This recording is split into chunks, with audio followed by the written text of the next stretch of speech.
Us. Don't know if you can see. Welcome. Had a little bit of a rocky start there. I thought I'd started it and I hadn't started it.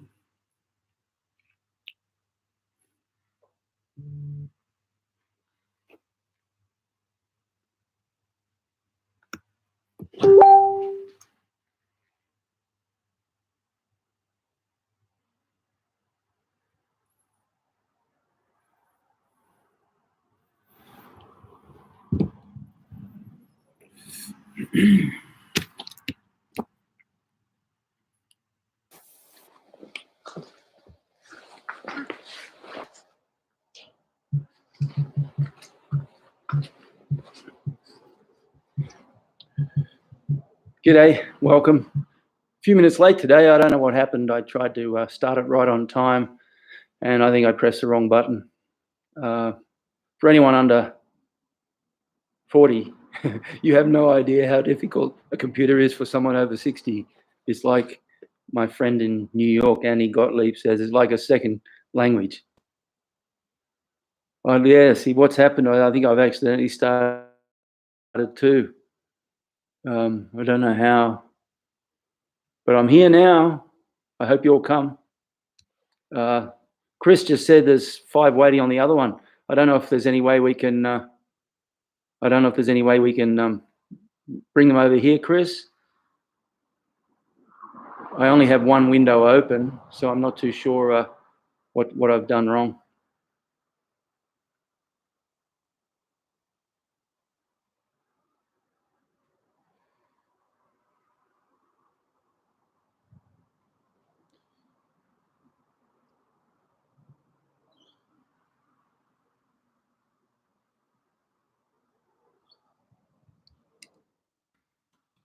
Live stream is up, everyone. I don't know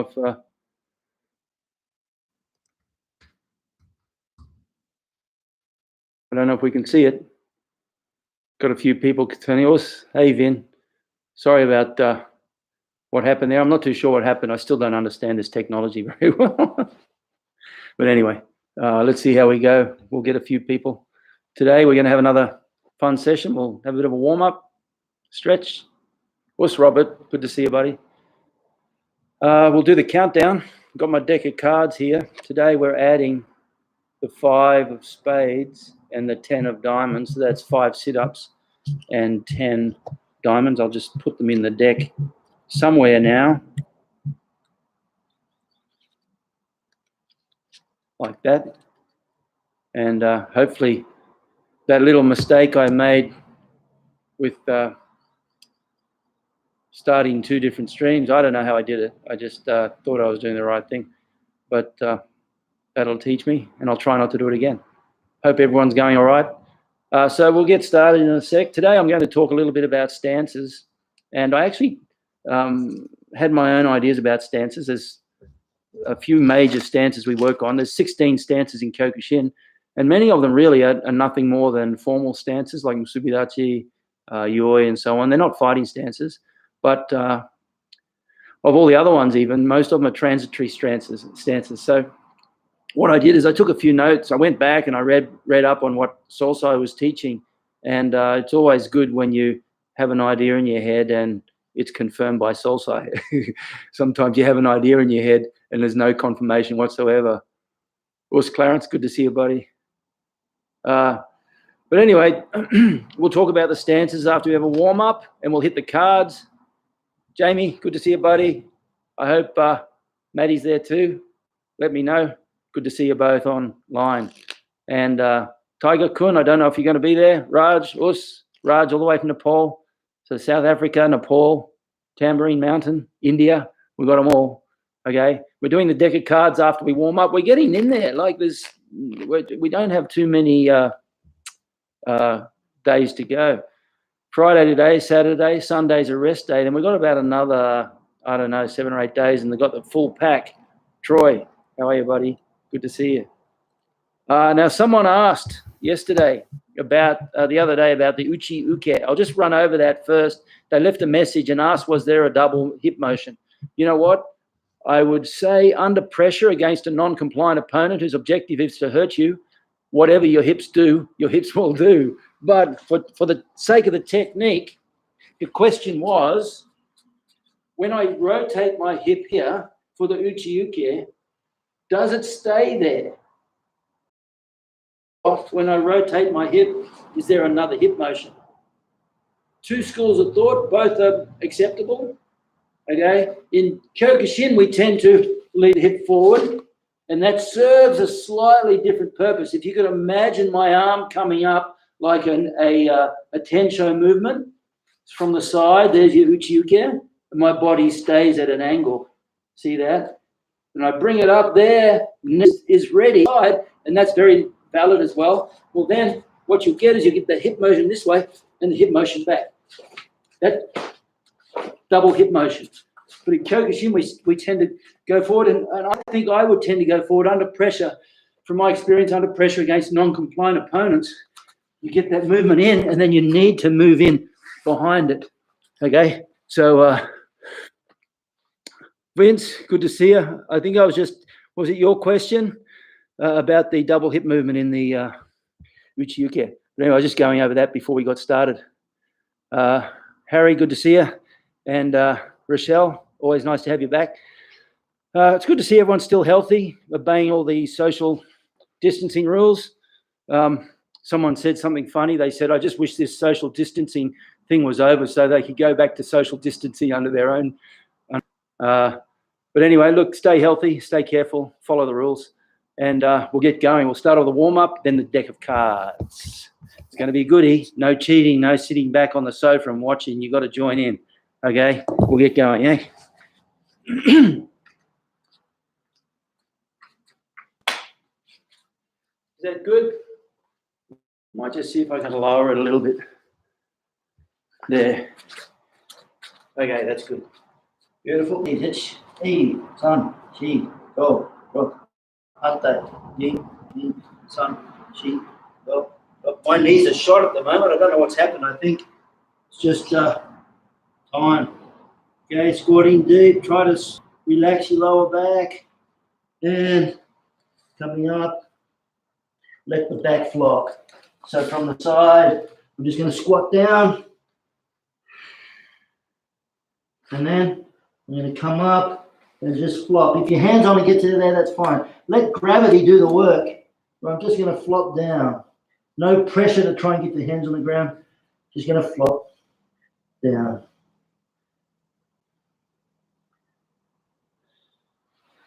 Okay, give me 1 sec. What I'm actually going to do, because I want to do a yoga stretch, I'm going to take my gi top off and put a t-shirt on. And that way the gi doesn't get in the way of what I'm doing. I'm sure most of you got gis or t-shirts on, but that's fine. Okay, so I'm just going to go through a yoga stretch. It's probably what's called a vinyasa, where it's just an initial flow, and it's part of what is known as the sun salutation, or greet the sun, Surya Namaskar. It's a really great way to start off. Do a few of these. Get the breathing right. Whenever you open, you breathe in. Whenever you close, you breathe out. Okay, so I'll call it as we go for the first one. Okay, feet together. Relaxing, spine erect, and breathing in. Stretch all the way up and out. Use that warrior breath. Hands down to breathing in. Hold. Breathe out. Breathe in.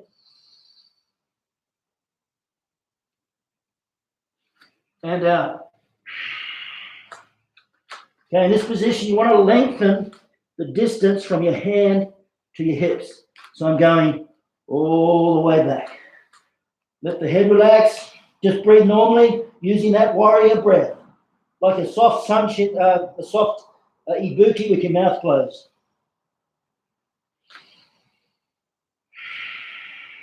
Lengthen and lengthen. Roll the elbows in.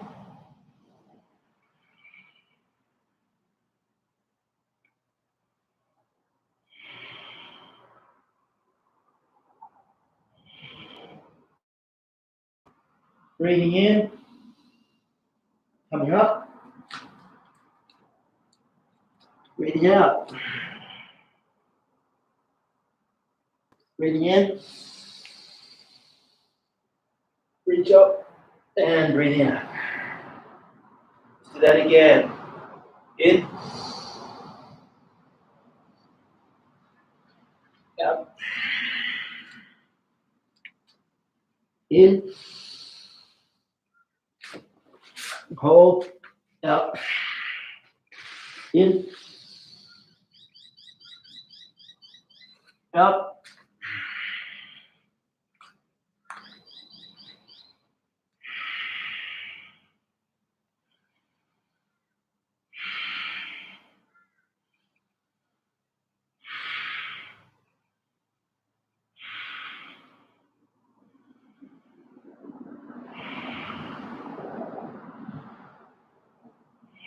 Breathe in.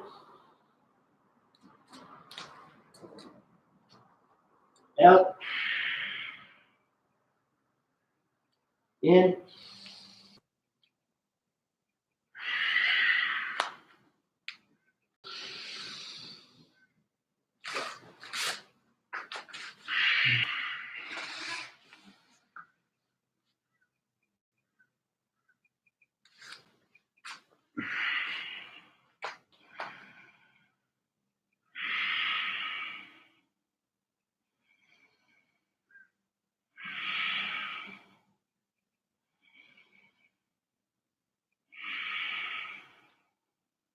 Breathe in.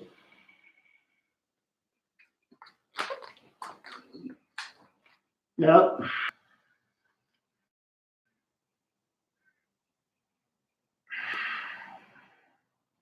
Okay, it's a good little stretch.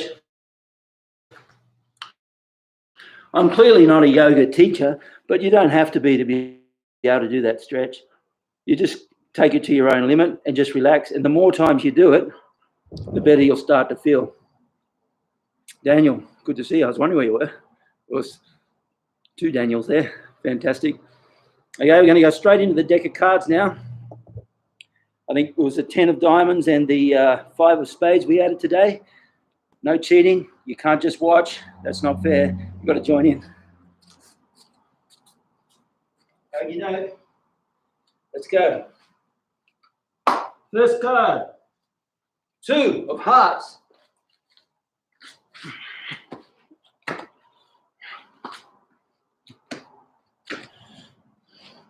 Next card, 3 of clubs.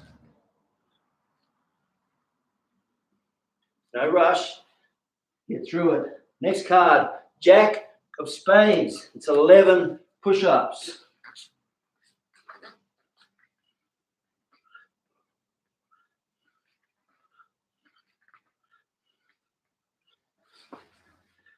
Next card, 5 clubs. 5 squats.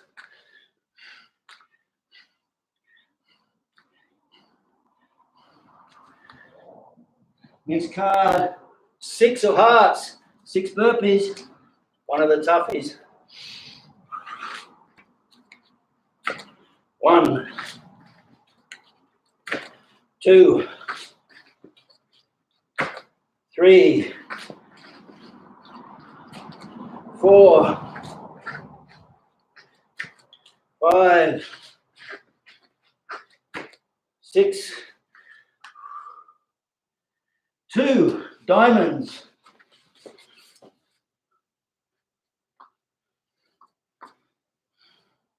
Whoa, straight away. 7 hearts. Now, when you get up, it's good to practice to get up without using your hands. So what you do is you use a pendulum swing and you push your hips forward. And you can get straight up without using your hands. 7 hearts. 1, 2, 3, 4, 5, 6, 7. Those hearts take it out of you. Ace, spades, 10 push-ups.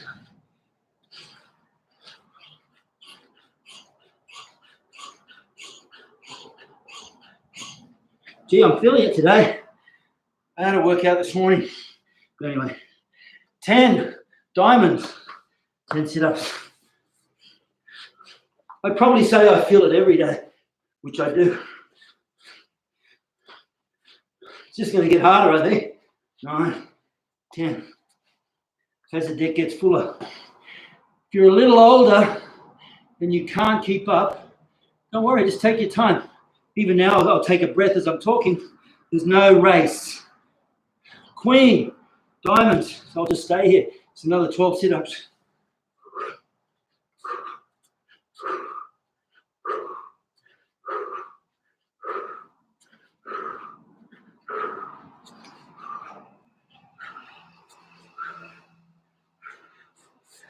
Oh, and next, 4 of hearts.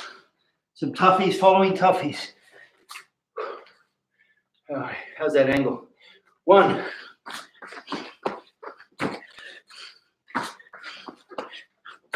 2, 3,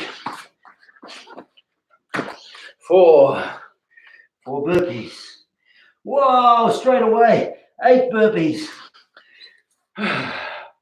Let's go. 1, 2, 3, 4, 5, 6, 7, 8. There's another good trick you can do too in the deck. When you're just getting going, keep adding the cards, but if you're a little tired or a little older, when the hearts come up, when the burpees come up, substitute it for a stretch or get your breath back or a shadow spa, and then gradually start to include them again. That's a good way to do it. Whoa, straight away. 4, 8, 3 of hearts.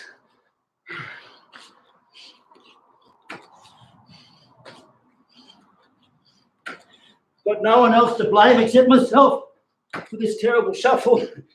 But that's the whole idea of the shuffle. Keeps your body guessing.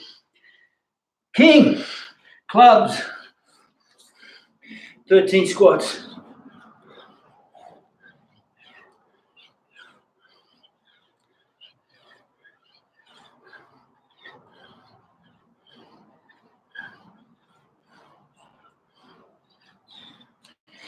Beautiful. Joker. I'm going to enjoy that. For Joker, have a little bit of a rest. Remember, our theme for maybe a month is work on relaxation in the shoulders. Today we're working on stances. So I want you to think about your stance too.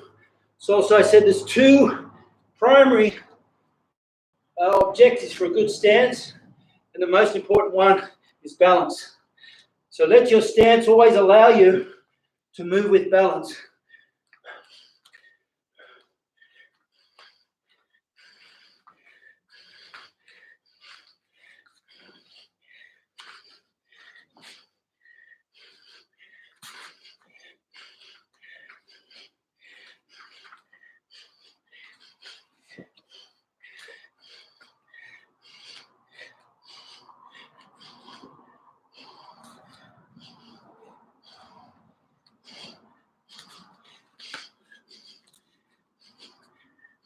Okie doke. Let's keep going. 4 spades.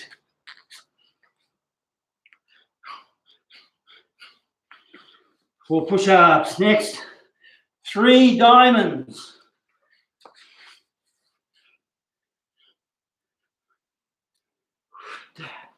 Next, 4 of clubs. Once again, getting up with no hands. Okay, the way you do it, you swing back. You drop one leg under, like that, and then you project your hips forward and stand up from there. It's really good to know. 4 squats. Next, Queen, spades, 12 push-ups.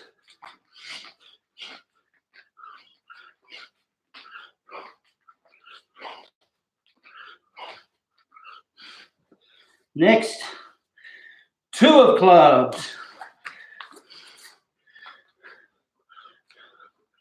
Next, king, diamonds, 13 sit-ups.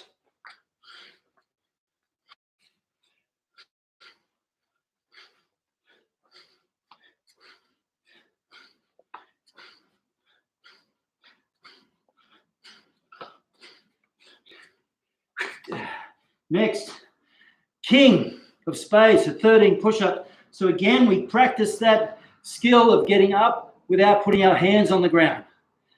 We rock back, tuck one leg forward, and we use the momentum of our hips to get up. Rock back, one leg, and use the hips. 13 push-ups.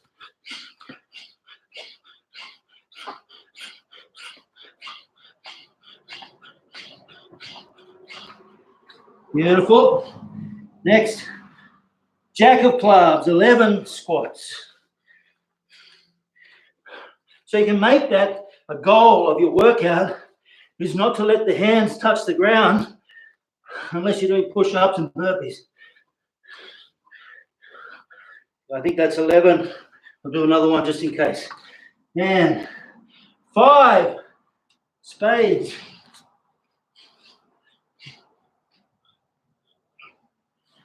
Nice. Next one, jack, diamonds, 11 sit-ups. Keep up or don't keep up. It's up to you.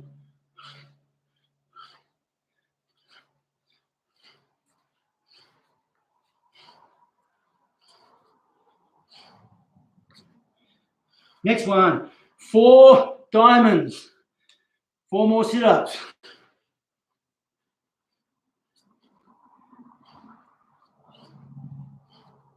Next one, joker.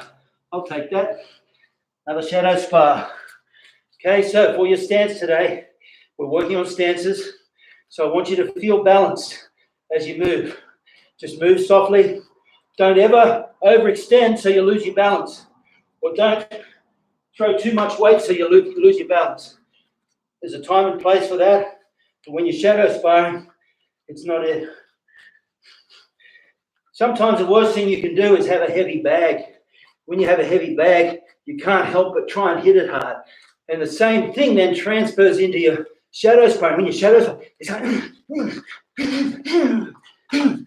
that's completely not the point. I've got a floor-to-ceiling ball over there. And the best thing you can do with a floor-to-ceiling ball is just pity pat. Bah, bah, bah. Look for rhythm. Bah, bah, bah, bah, bah.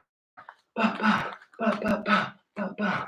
And if your rhythm is out, it'll tell you. You can't lie to a floor-to-ceiling bag.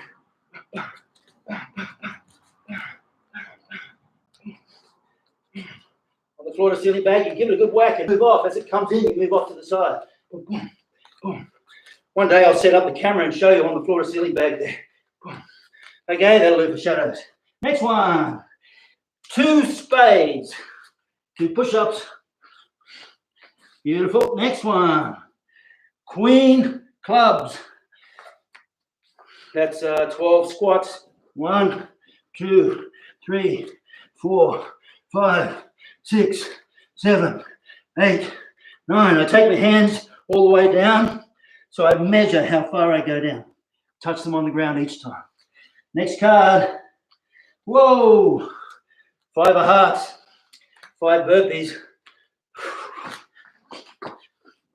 1, 2, 3, 4. Why the little hand lift? That way I make sure I don't cheat. 5. You can't lift your hands off the ground if you're halfway there. Yay. Ace clubs. 10 squats.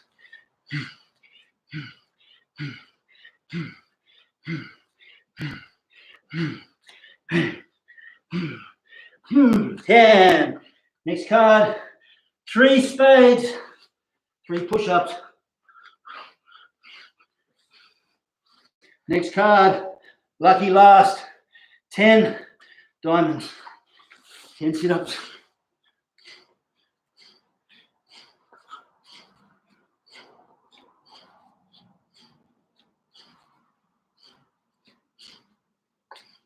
And there you have it. That's today's deck. Get your breath back. Go and grab a drink if you want. I'll be with you in about 30 seconds. We'll just get this deck tidied. Remember again, every opportunity you can use to train, you use it. So here I am sitting down. I don't want to just get up. I want to get up in a way that is part of my training. So that means I get up without using my hands. So I pendulum back, tuck one foot, extend my hips. Pendulum back, tuck one foot, extend my hips. And a good drill you can use is this. We go like this, my left leg is up this time. Back. Now my right leg is forward, hips forward. Back. Left leg. Back. Right leg. Back. Left leg. So you can use that. Another way to do it is this. Back. Right leg. Step. Back. Left leg. Step. Back. Right leg. That's another good way you can work these drills. If you need me to show you that again, I can, but it'll be right there on the playback anyway. So that's today's deck of cards. Sorted. Grab a drink. I'll grab something too.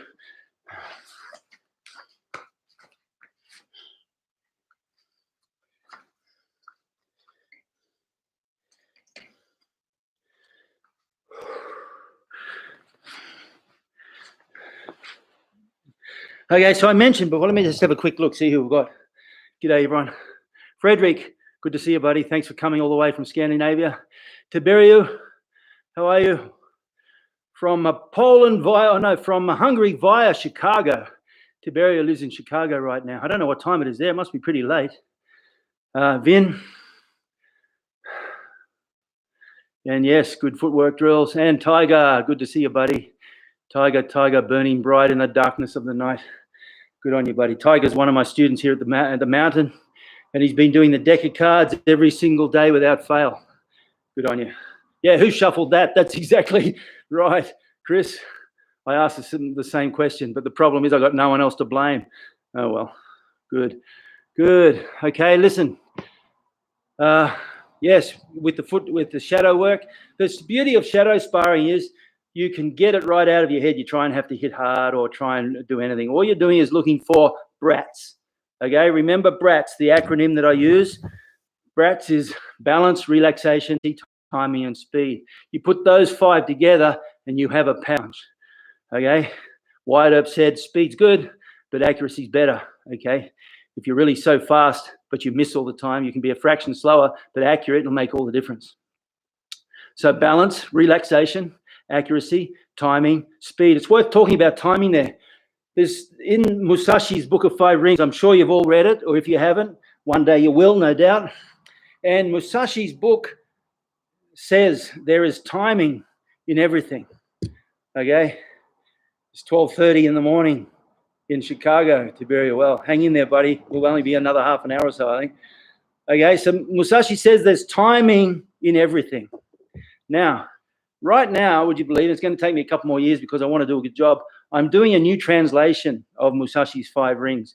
And I'm trying to avoid current English translations, not because they're bad. Some of them are absolutely outstanding.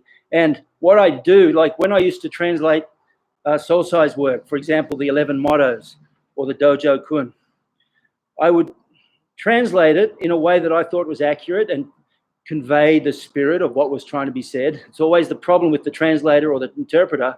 You have to balance between the spirit of what is said and the actual words of what is said, okay? And if you can find that balance, you do a great job. And I'd translate a line and then I'd look at the current available English translations. And if I didn't like it, well then I'd use my own. If there were elements of it that I liked, I'd use that. You know, so my translation, for example, of the 11 mottos, which has become kind of like a universal standard. Well, there are certain things in that I used from previous translations, which I thought were really, really good.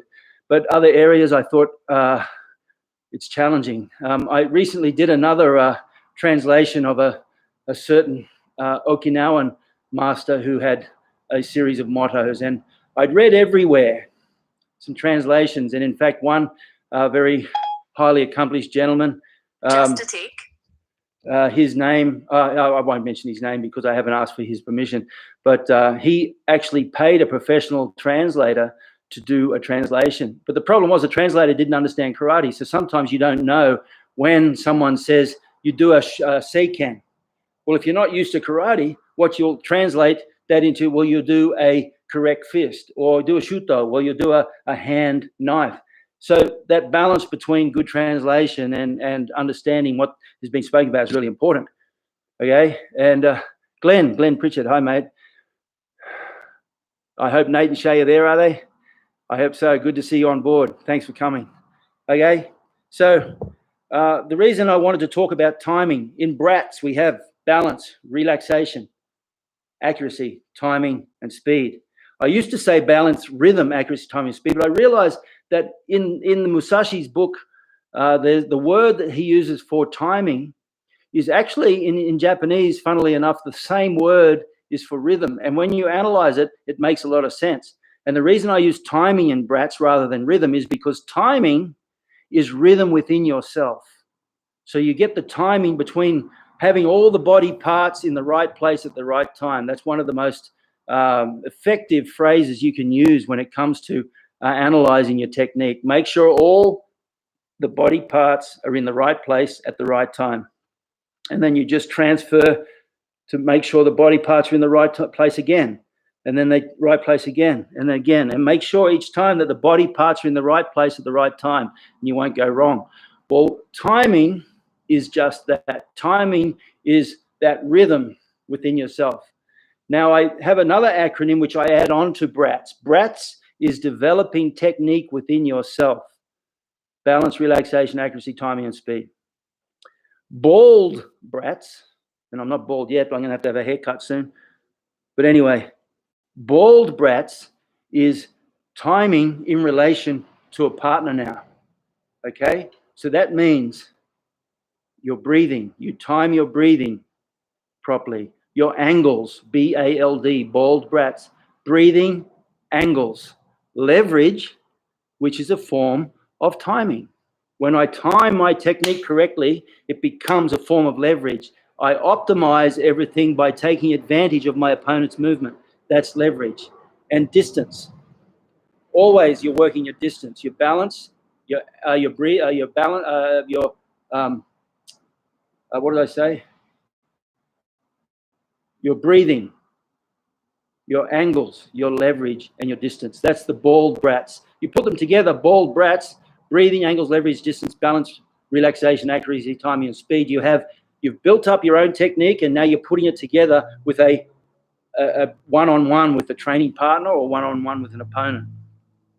Okay, now that really comes down to what I wanted to talk about today was the stances, because also I said that even though there's lots of stances, most of them are training stances. They're designed to strengthen your legs and hips, because the first thing that goes in a long, hard fight is your legs and hips. Anyone who's been in a tournament knows that. But it's also said there are two major objectives for a stance. One is to allow you to maintain balance at all times. And Solsai said to me once, the most important thing you can do in a fight is keep your balance. And I'd only really experienced tournaments. And in tournaments, I'd lost my balance plenty of times, but it never really mattered because it was a soft surface and a referee to pull things up. But Solsai, I understand differently now. Solsai was seriously talking about if you lose your balance, you lose the fight. It's that simple. And if you ever grapple with anyone, you have an opportunity to close the gap. You move in from kick to punch to headbutt elbow to stand-up grapple. The whole objective as a stand-up grapple is to break your opponent's balance. Look at top-level judo guys. All they do is they are the masters of breaking your balance. And you think you're in control, the next thing you know, you're on their back. You go, what happened? That's simply control over balance. And on the ground too, even when you're wrestling on the ground, sometimes you can have someone in what you think is a completely controlled, vulnerable position, and the next thing you're going, whoa, whoa, whoa, whoa, whoa, whoa, whoa, whoa, and they're slowly stealing your balance, and before you know it, you've lost your balance. So Solsai said stances are 100% about two things: maintaining your balance at all times under pressure, and two, allowing you optimal movement and transition, particularly from defense to attack. So if your stances are the sort of stances which are jilted so that when you defend, you start to go back and lose your balance a little bit, so that when you have to attack now, you've got to reclaim your balance. Sneaky little mozzie. Reclaim your balance before you can attack. Well, then obviously your footwork isn't allowing you to maintain optimal balance at all time. Okay? So stances mean control of balance and control of transition and movement particularly between defense and attack. So if you think about that all the time, when you think about your stances, they'll make a lot more sense. Now there are 16, if I remember right, 16 stances in Kyokushin, but we can basically work on 4 or 5, namely Kibadachi or Shikodachi, Zenkutsudachi, Kokutsudachi, Sanshindachi, and Shizentai or fighting stance. Those 5 pretty well take up more than 80% of everything you'll ever do in karate. Okay, and it's the 80-20 rule, the Pareto's law. Out of the 16 stances, you got 5 of them, so that's less than 30%. Take up 80% of everything you'll ever do. Pareto's law says that pretty well 20% of what you do will give you 80% of the benefit, or 20% of your investments will give you 80% of the return, or 20% of your time will give you 80% of the return. Okay, so in stances as well, if you can just remember, you have to learn all the stances because it's part of a tradition, but the 5 stances you want to work on: Sanshin, Zenkutsu, Kokutsu, Kiba, and fighting stance. Okay, today we're going to look at fighting stance. Plus, I want to look at a simple concept of transition from Zenkutsu, Kokutsu, and Kibadachi. Okay, so let's get going. As you get older, Kibadachi is not possible if you've got somewhat bad knees. Okay, so I always turn my Kibadachi into Shikodachi these days. That way your knees are aligned. Okay, so let me see if I can get up without. I'll just check that.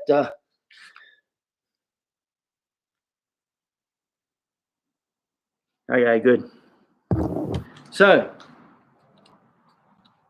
one of the most important things to remember, another thing Solsai said, is the correct stance is the most logical stance for what you need to do. Okay, so there is no stuck stance. You don't have to be in a particular stance. If you're in a Zenkutsu, for example, let me come back here a little bit. If you're in a Zenkutsu, but you need to root yourself to the ground and be strong or throw, well then it's not logical to stay here if I need to move my weight back. So what I might do is drop into Kiba. So I'm here, I've got control, I'm dropping into Kiba. Or, for example, I step through, if you can imagine my opponent there, I step my leg behind them and my arm in front of them, and then I drop into Kiba so they drop over my leg. So the most effective stance is the one that's most logical for that situation. There's only one way you'll ever work that out, and that is through your own training and experience. Okay, so what we do is we go Zenkutsu. Your weight is here, so it's roughly slightly to the front of your center. Okay, and then Kiba, that brings your center of gravity back a little bit, and then Kokutsu. Forgive me, my knee's really shot at the moment. Okay, so again, we can go forward now. We go Kokutsu,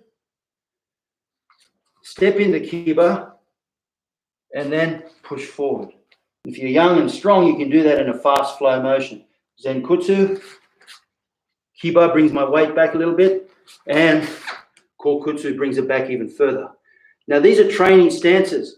The objective of the training stances is to transfer. So we've done, of the 5 stances, we just did 3. Zenkutsu, Kokutsu, and Kiba. Sanshin is the next one. And as we were doing on Wednesday, you look at Sanshin from the side. I'll move back a little bit. Sanshin from the side. When I turn one foot and turn one arm, now I have a fundamental fighting stance.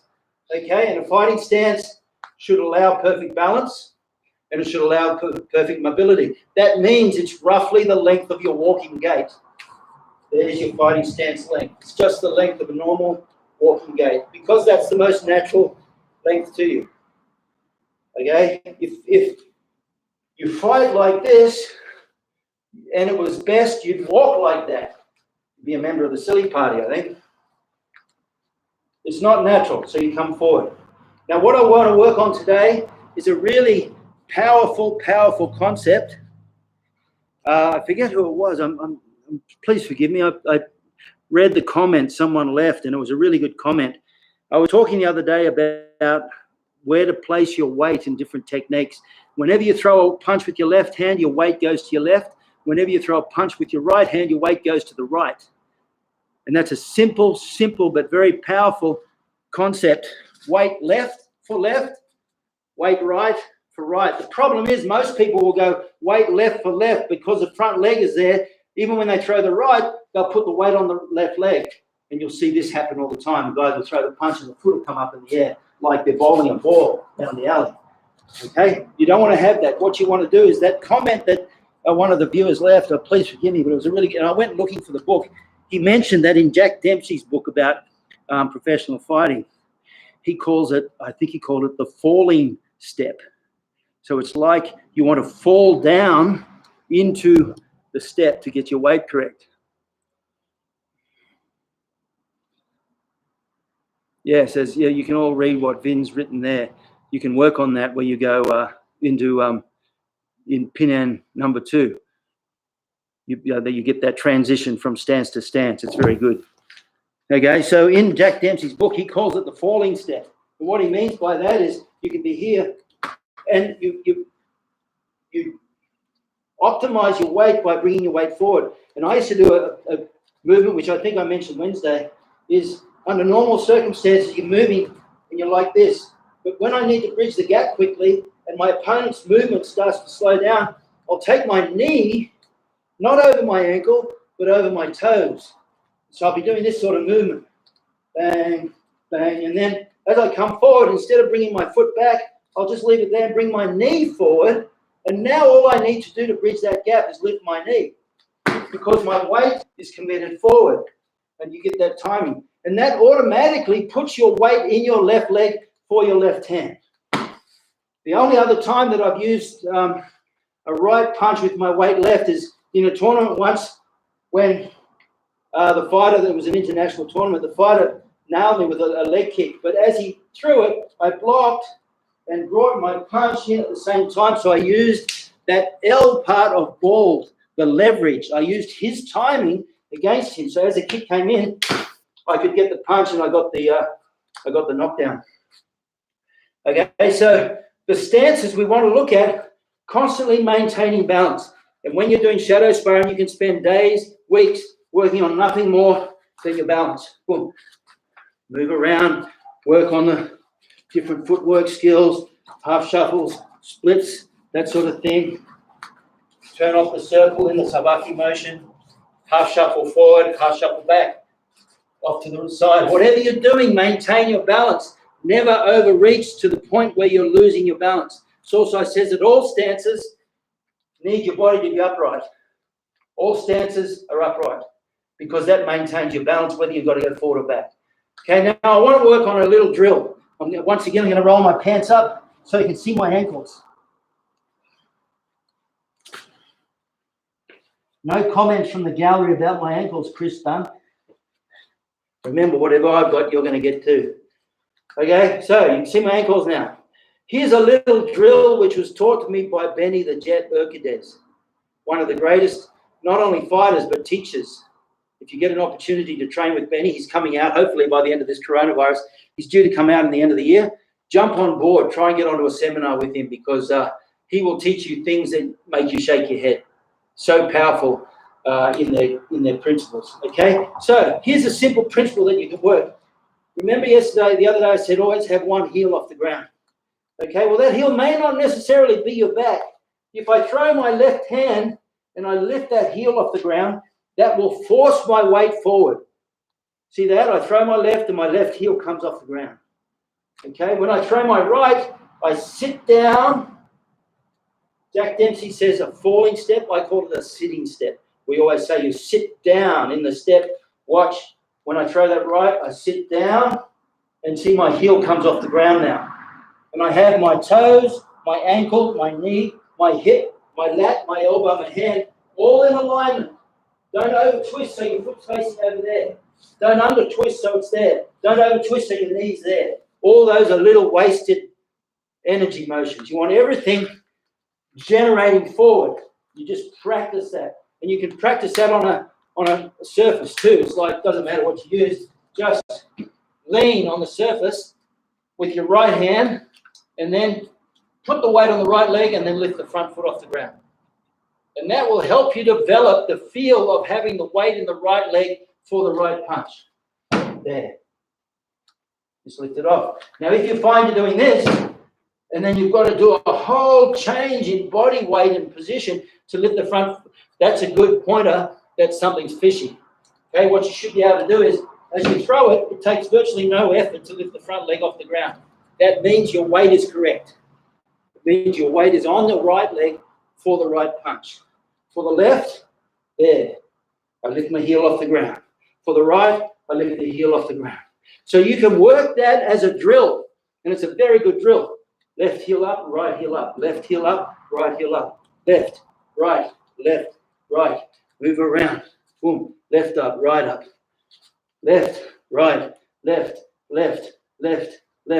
right, left. I'm lifting my heel, 1, 2, 1, 2. At first it seems a little bit of wasted motion, but once you get a good feel for it, it will become profoundly effective in your fighting as you move, because it doesn't break any rule that you need to preserve in your flow. When you're working mitts really fast, even if the heel only comes off the thickness of a piece of paper, it doesn't matter.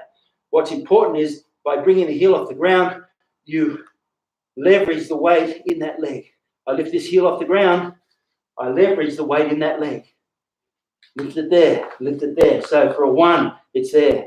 For a 2, it's there. For a 3, it's there. For a 4, it's there. For a 5, left heel up. 6, right heel up. 7, left heel up. 8, right heel up. 9 is a rip to the body. Look, lift that left heel. There, like that. A right, a 10, a body rip, a kagi ski. Again, you lift that heel off the ground. So let's play with that just for a couple of minutes in your own time. I'll stop talking. Well, I tell myself I'm stopping talking. Most of the time I never stop talking. But I want you to spend experimenting in your own time with that idea of lifting the heels almost like a dance, where you're lifting the heel left, lifting the heel right. When you're punching left, your weight is left. When you're punching right, your weight is right. Remember that. You could write that down. Weight on left for left, weight on right for right. Doesn't matter what the technique is. Okay, so let's just move around now. And I want you to feel this idea of lifting the heels off the ground, even if you start like that. And then when the left heel comes up, throw the left punch. Throw the left punch. Right heel up, right punch. Okay? In your own time.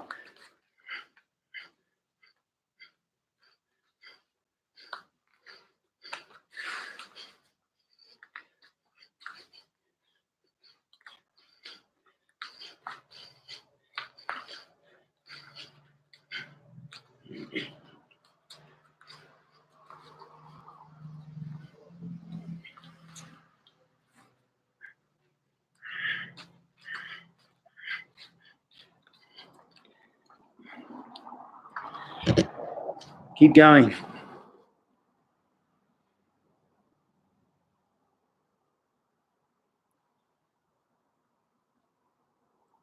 Okay, get a feel of that. How does that feel? I want you to be nice and light. Put a comment there if you like. But I want you to stay light in the shoulders and punches, but I want you to concentrate on the leg motion so that you do get that heel coming up off the ground. And you can even do that. Don't just lift the heel, but leave my weight on the right leg. The whole objective of lifting your heel is to put the weight on that ball of the foot. See that? There. When I lift the heel of my right leg, put the weight on that ball of the foot. Left, right, left, right. So now when you're sparring, even if you break it down, remember the best thing you ever do is lose lots of rounds of sparring, focusing on something you've got to get better at. Okay, so when you're sparring, you can even tell yourself, I'm just going to concentrate today on getting my weight correct. So when I throw, I'm going to spend a couple of rounds just throwing lefts. I'll throw everything else and block and move and kick. But when I'm throwing my lefts, I'm focusing primarily on getting the weight correct in my left punch. So I'm sparring, doing things, boom, defending. Then when I throw the left punch, boom, I make sure the heel's off the ground. Boom, boom, boom. Make sure the heel comes off the ground every time. And then you can go from there to the right punch as well. And then you start to put the combos together. And you make sure the heels are coming up and down like this. And at first it'll feel awkward. If you've been doing it differently, of course, you'll feel awkward to start with. But that's if you're feeling awkward and you're working on your technique, that's a good thing. That means you're finding the change occurring in your body. Okay, we might wind it up there, but remember stances. The best stance is the most suitable one for the technique you're using. Your aim is to preserve two things in a stance: your balance and your ability to be mobile and be able to transition, particularly from defense to attack. Richard, mahalo. Thanks for being here. Okay. Remember that even when you're doing makiwara, one of the best things you can do, I did a video, I don't know if you've seen, I did a video on hand conditioning. One of the best things you'll do is video yourself hitting a makiwara, because even when I watch those videos, I can start to see how it takes a little bit of time to transition where I've got my weight slightly wrong. It might feel good to start with, but when you're then doing the makiwara, then you start to change your technique to, instead of trying to hit the board or the tree or the pad really hard, you simply tell yourself, I'm coming from the core and working on getting the weight in the back leg. There, like that. And you'll find that'll change. Usually that'll change a lot the way you feel about your technique. Yeah, and like Troy said, one of the best things you can do, I'll do that again so you can see. One of the best ways to get a feel of good technique is you shape up, you throw the back hand into the wall, and then you lift the front leg. See that? Now, if I've got to go and really make a big change to get that front leg off, that means your weight is wrong. Okay, I should be able to hit, leave the weight where it is, and simply lift the front foot. Okay, it's easy with the front leg as well, because that's easy. Back leg, got to make sure the weight is in the back leg lifted. That's a really, really valuable little tool that we use at the dojo to help. Okay. Again, guys, thank you very much. We'll wrap it up there. If you've got time, do a little 5-minute meditation. Remember, simply relax, spine erect. Breathe in and out through the mouth gently. And as you breathe in, say to yourself, I am breathing in. You watch the breath at the nose come in. I am breathing in. When you breathe out, I am breathing out. And if you focus on your breath, it does one very powerful thing, and that brings your consciousness into the present moment. It's almost, I don't know, look, I'm not a meditation teacher, but I would almost say that unless you're focusing on your breath right here and now, your mind is 100% either in the past or in the future. It's very hard to focus on anything except the breath. People with very strong concentration, they transcend that, okay? Thanks very much, everybody, for joining in. Appreciate it very much. I'll be back tomorrow with the deck of cards. What are the cards we're adding tomorrow? Where are they? Maybe I accidentally added them today. I'm not too sure. In fact, I think I probably did. I'll check that and I'll put it up. But tomorrow, back to the deck of cards. And I'll see you Saturday, and then Sunday's a rest day from the deck of cards. Get your rest. It's starting to, build up. Some of the big cards are coming now, especially when you get a few of those heart burpees stuck together. And Vin said, any words about Sensei Kishi? Yes, he was. He was a lovely guy. I think the sad thing about Sensei Kishi was he never quite got his head around living in New York. He was quite a traditional man and quite a very inwards turning man. He liked his meditation, and I think being thrust into the world of New York was quite overwhelming for him. But I went to America in 1980 for a yoga convention, would you believe?